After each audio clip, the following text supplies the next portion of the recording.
A nurse endures 7 years of stalking terror, then turns up hogtied and dead, sparking a debate over murder, suicide, or an elaborate hoax. That one sentence, it really just grabs you, doesn't it? It lunges us right into this real-life mystery. So much uncertainty, so many, well, disturbing possibilities. It absolutely does, and that's really what we're trying to unpack in this deep dive. We're stepping into the extremely perplexing case of Cindy James. She was a psychiatric nurse from Richmond, British Columbia. Her life just became this documented nightmare, 7 years of it, before ending so tragically and honestly inexplicably back in 1989. It's one of those cases that, it just sticks with you, haunts investigators, fascinates people interested in true crime, and sparks these intense debates. Yeah, definitely. And for this deep dive, we've gathered quite a stack of sources. We've got articles, timelines, the official inquest findings, notes people have compiled over the years. Our goal today really is to walk through these materials with you, pull out the key bits of information, the surprising facts, the insights that help us or help you understand just how complex this case is. We want to show you why, even now, decades later, it resists any easy answer. Okay, so let's just start with a quick snapshot. Cindy James, 44 years old, psychiatric nurse.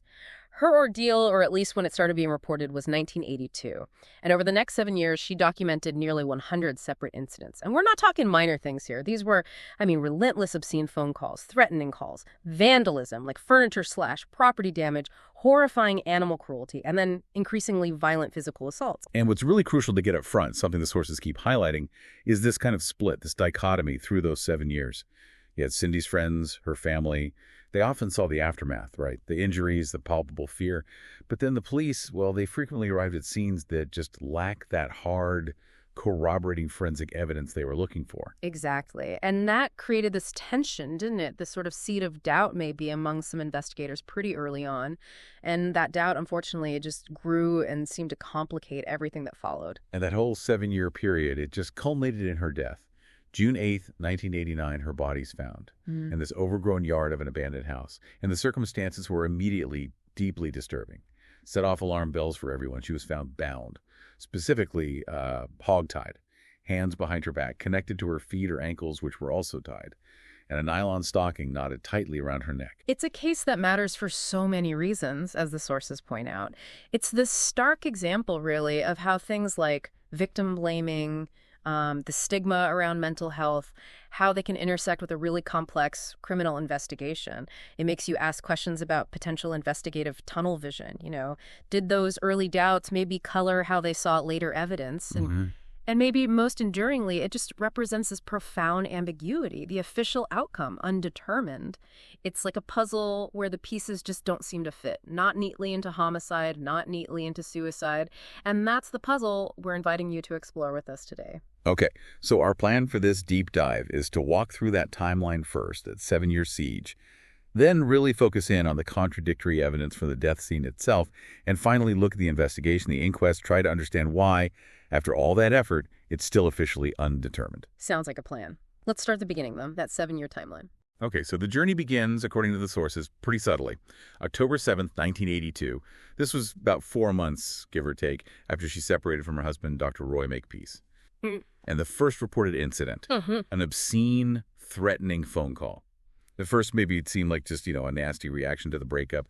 But looking back, this was the clear start of this horrifying, relentless campaign that just took over her life for the next 7 years. And the escalation, well, it didn't take long at all. By January 1983, it wasn't just phone calls anymore. Cindy was found semi-conscious outside her home, and she had a nylon stocking tied around her neck. Now, this is incredibly significant, isn't it?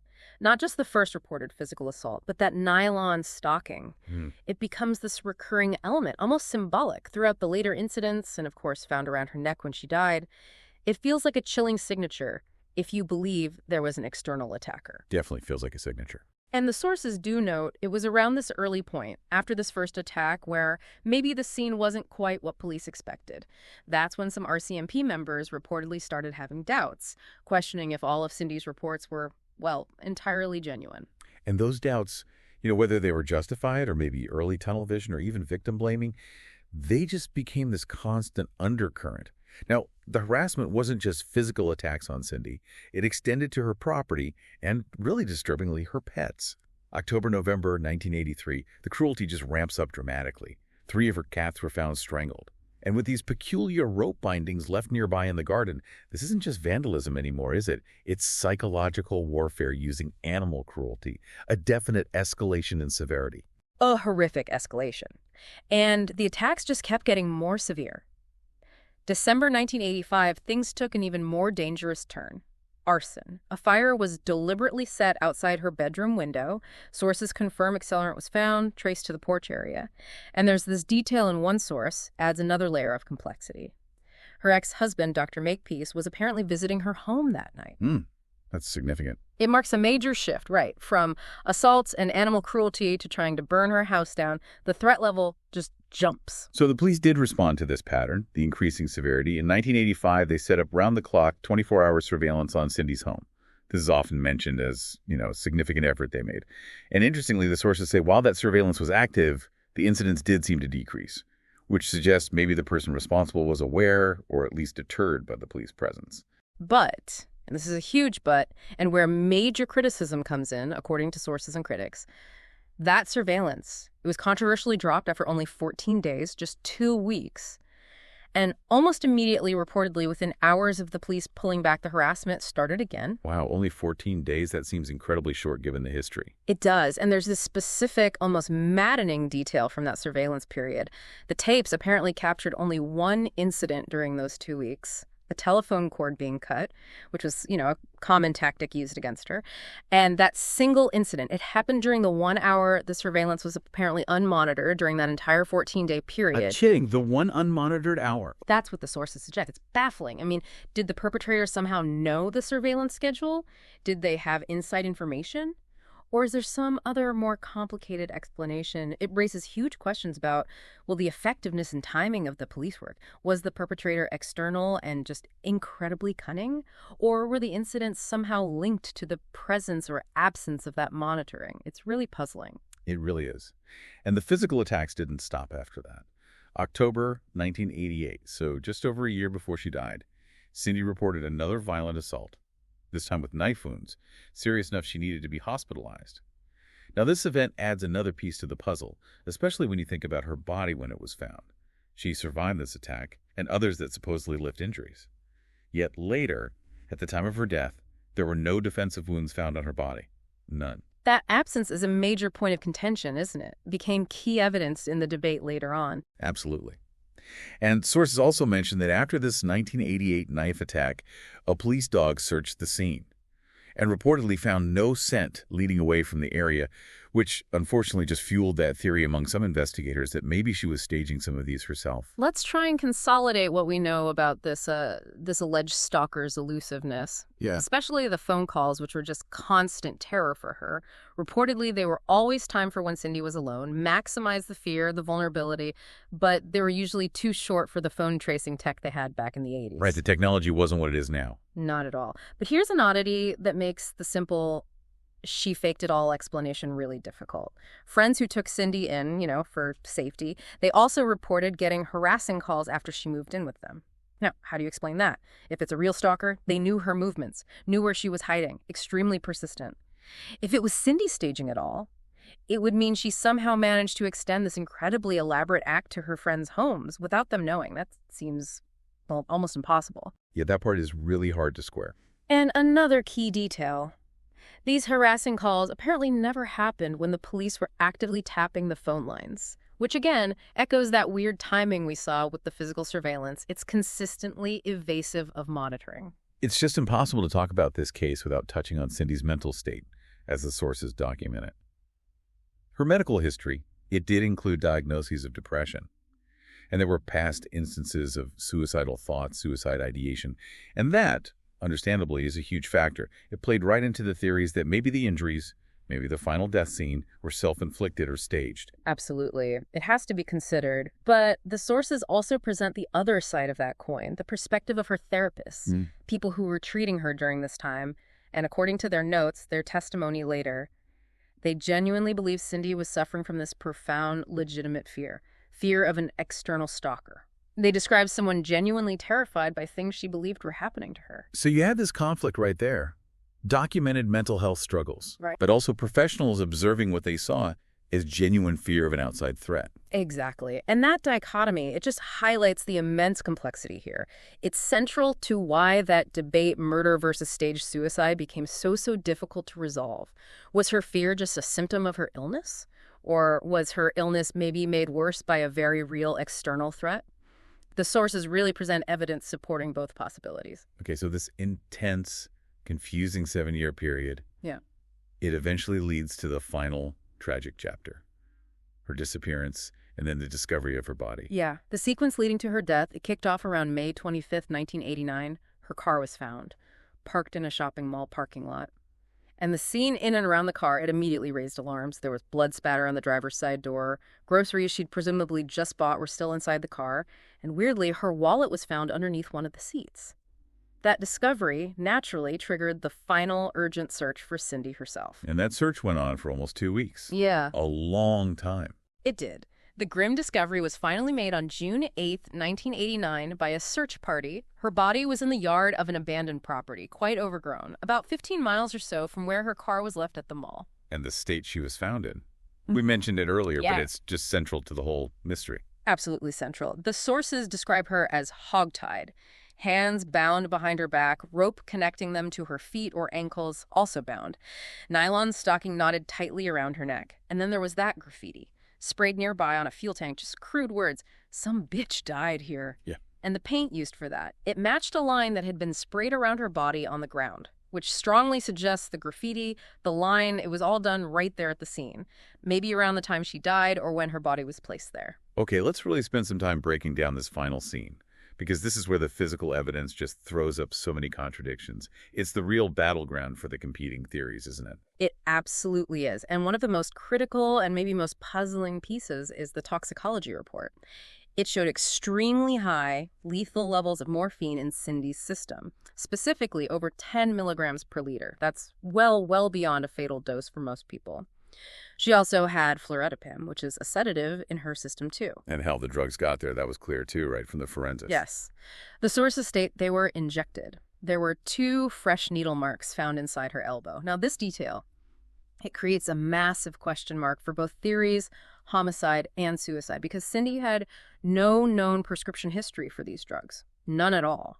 And perhaps even more crucially, no syringes, no needles, no drug paraphernalia were found anywhere near her body. Not at the scene, not in her home searches, not in her car. So where did the morphine come from? And the needle? Exactly. If she injected herself, where did the syringe go? We're talking about someone with a lethal dose of morphine and sedatives. How would they dispose of it so effectively? And if someone else injected her, who were they? And why weren't any implements left behind? It seems odd. This lack of the means of injection is just a major hurdle for any simple explanation. Okay, so the drugs are one massive puzzle. What about the bindings? The hog tying? Right, the bindings. How she was tied became another huge focus, especially at the inquest. A point of really intense expert disagreement. The sources describe the knots themselves as sophisticated, suggesting, a certain level of skill or planning went into them. And that complexity, naturally, it fueled a lot of analysis. The inquest became the stage for opposing views on whether she could have tied them herself. Yeah, I remember reading about that. The RCMP brought in their own not expert. They did. Corporal Robert Chisnall, he testified, and he actually demonstrated in court that he believed it was feasible to self-tie a hog tie knot like the one found. He even claimed he could do it in about 3 minutes. His testimony was clearly meant to support the possibility that Cindy could have bound herself, perhaps as part of a staged suicide. But that wasn't the only expert opinion, was it? Not at all. It was directly challenged. The family presented an opposing expert, and they strongly disputed Chisnall's demonstration, reportedly called the act of self-tying like that acrobatics impossible on narcotics. Their argument was pretty clear. Given the absolutely lethal levels of morphine and fluorazepam in her system, she would have been far too impaired, too incapacitated to perform those complex movements, that intricate knot tying needed to bind herself so securely. So you have experts directly contradicting each other on a key piece of physical evidence. Precisely. It just highlights that fundamental ambiguity again, were the knots proof of someone else being there, or, incredibly, were they self-inflicted in a state that seems to defy medical logic? And adding to the whole mystery around the bindings, there's that really frustrating, damaging detail about the missing evidence. Ah, yes. The practice rope. Right. Sources mention a rope, described specifically as a knot-tying practice rope, had been found earlier in Cindy's car. But then, by the time the coroner's inquest happened, this potentially crucial piece of evidence had just vanished, gone from the RCMP evidence locker. Yeah, the disappearance of that rope, it's more than just, a clerical error. It hits right at the investigation's integrity. The chain of custody, what does that imply? I mean, at best, it's gross negligence in handling vital evidence, which is bad enough. At worst, well, people could interpret it as maybe someone intentionally removing evidence. Evidence that might have supported one theory or complicated another. Maybe it showed something about the knots or linked her to practicing them. We don't know. But regardless, losing a physical exhibit directly related to the most contested part of the scene, the bindings, it severely undermines confidence, doesn't it? Especially from the family's perspective. Absolutely. It just fuels suspicion. Oh. Okay, what about other details from the scene itself? The ground around her body. Right. That's another frequently cited point. The condition of the ground where her body was found. Sources report that despite heavy rain having fallen recently, the ground was remarkably undisturbed. No clear footprints in the soil right around her body. So if someone died there or struggled there, you'd expect mess, right? Especially after rain. You absolutely would. Footprints, maybe signs of a struggle, drag marks if a body was moved even slightly. The absence of any disturbance like that, it strongly suggests her body was placed there, maybe carefully placed there while the ground was wet and then just left. It implies this might not have been the spot where she actually died, or at least not where the main events happened. Points towards staging. And didn't her clothes add to that staging theory? Something about them being dry? Yes, exactly. Another detail that adds to that idea. Sources mention her shoes and her jacket were reportedly dry. Despite that heavy rain that had fallen during the night, she disappeared or died. So if she'd been outside in that spot during the rain... Her clothes, especially outer layers like a jacket and shoes, they should have been wet. Almost certainly. The fact they were apparently dry. It reinforces the idea she was either placed there after the rain stopped, or maybe placed there already deceased or incapacitated, perhaps having been sheltered somewhere else first. Again, it complicates that simple suicide at the scene explanation. If she didn't walk there and die there under her own power, someone else had to be involved in putting her body there, which points strongly towards homicide. But then, proponents of the staged suicide idea might argue. What? Yeah. That she somehow arranged it all around herself, or was inside somewhere nearby and then moved. It still sounds incredibly difficult. It does. They might suggest she arrived, maybe already drugged, completed the act, or finally succumbed, but somehow managed the placement. It's convoluted. The ambiguity just persists, doesn't it? It really does. These pieces of physical evidence, the drugs, the missing needle, the complex knots, the missing rope, the undisturbed ground, the dry clothes, they don't just raise questions. They almost feel like they contradict each other. Each point seems to make a simple suicide harder to believe, but also makes a straightforward homicide difficult to pin down without knowing who, when, how. Given that whole 7-year history of reported incidents and this incredibly complex death scene, it's definitely worth looking closer at the police response and the actual investigation into her death. Our sources indicate this was a huge investigation for the RCMP, reflected how serious and complicated they knew it was. They reportedly spent somewhere between 1 and 1.5 million Canadian dollars on it, which at the time made it one of BC's longest and most expensive investigations. Huge number of police hours logged. And eventually, they called 400 witnesses to testify at the coroner's inquest. So clearly, a lot of resources were thrown at it eventually. And the sources do acknowledge some positive steps, right? Some investigative hits. Yes, they do. I mean, they did eventually consolidate all those numerous harassment files, recognizing they were likely connected. That was important. They implemented that 24-hour surveillance. Even if it was brief, it did seem to correlate with fewer incidents temporarily. And at the inquest, they brought in various toxicology, forensic psychiatry, trying to get specialized insight into the confusing evidence. Okay.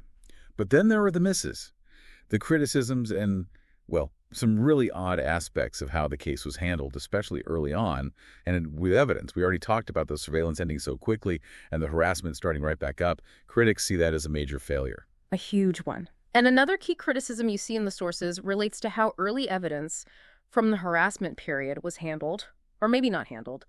Claims that things like phone receivers weren't always dusted for fingerprints in those initial reports. That maybe systematic tracking and analysis of call patterns wasn't really prioritized early on. Critics argue that potentially crucial forensic evidence or pattern evidence that might have pointed to a perpetrator might have just been lost in those early stages. And then the missing evidence related to her actual death. That's deeply problematic. We know about the non-practice robe disappearing from the evidence locker, but the sources also mention other things went missing. Lost photographs, diary pages. Yes, reports of lost photos, missing pages from Cindy's diary, losing things like photos of scenes or her own personal writings that might have shed light on her state of mind, her fears. It's incredibly damaging. It's not just about creating gaps in the story. It fundamentally undermines the integrity of the evidence, that chain of custody. It fuels suspicion, makes it harder for anyone, especially the family, to trust that the evidence presented was complete and reliable. And the handling of her ex-husband, Dr. Roy Makepeace, that's also drawn a lot of scrutiny, hasn't it? It certainly has. The sources note that, despite the timing, the harassment starting after their separation, him reportedly being there during the arson, he was apparently released from suspicion after just one polygraph test. And maybe more surprisingly, his phone records were reportedly not subpoenaed by the investigators. Just one polygraph. And no phone records. That seems insufficient. Well, critics definitely see it as a major oversight. Given the whole context, you'd expect a more thorough look, right? Alibis, contacts, backed up by things like phone logs, that would be standard. Relying heavily on a polygraph, which aren't always seen as reliable, especially in court, and not getting those phone records. It's viewed by many as a significant gap that was never really filled, left major questions unanswered, particularly for Cindy's family. And then there's that truly bizarre detail involving the lead detective buying a truck. Ah, yes, that one is strange. It's reported that the lead RCMP detective on the case actually purchased a pickup truck from a suspect involved in the case, a truck that was later linked, apparently, to the arson scene at Cindy's house. And even more weirdly, the detective then reportedly cleaned the truck up and resold it. Okay, that's highly irregular, isn't it, from an investigative standpoint? Extremely irregular and problematic. A lead investigator buying potential evidence or property linked to a scene from a suspect, cleaning it, which could destroy trace evidence, then reselling it, it screams conflict of interest at the very least. Potential evidence tampering at worst. It's just a really odd detail that's hard to explain away as normal procedure, and it certainly didn't help build trust in how the investigation was being run. Wow.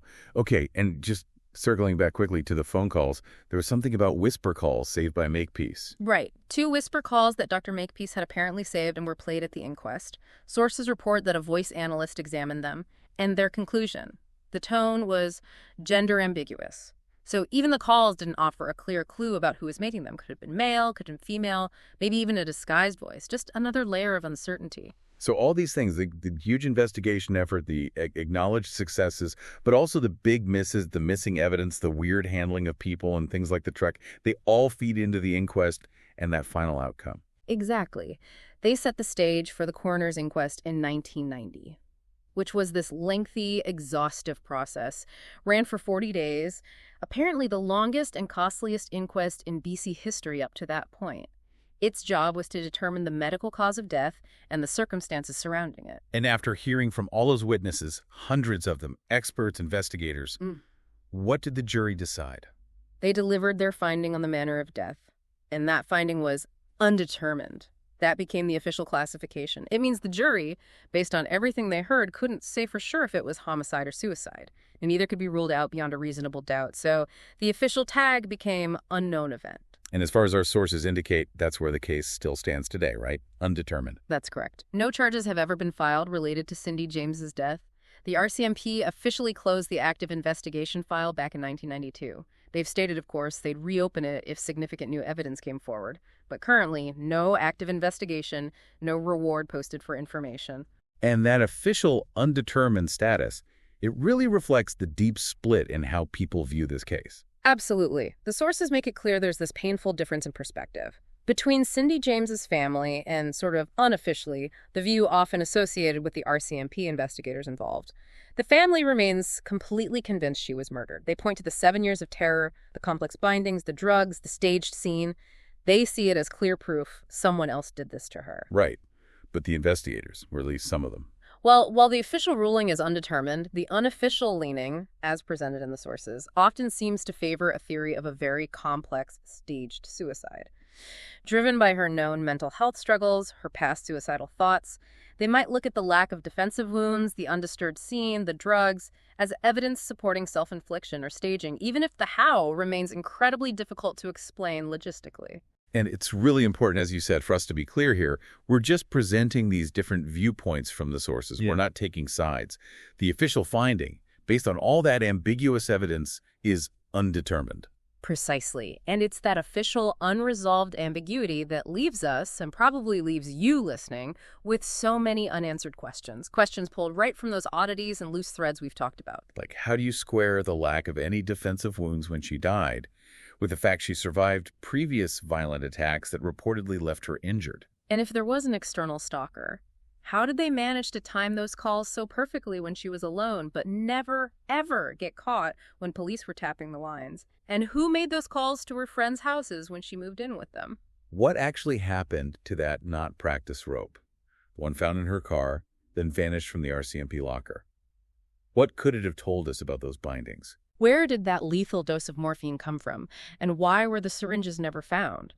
How could someone inject themselves to that point of incapacitation, tie themselves up so intricately, dispose of the evidence, and potentially move their own body without disturbing the scene? It seems almost superhuman. And how do you logically explain 0 footprints around the body and her shoes and jacket being dry despite heavy rain if she died right there, whether by her own hand or someone else's? This case, it really is just this mosaic, conflicting clues, psychological elements, deeply troubling questions about the investigation itself. Cindy James reported years of terror, ending in a death that seems engineered to defy easy explanation.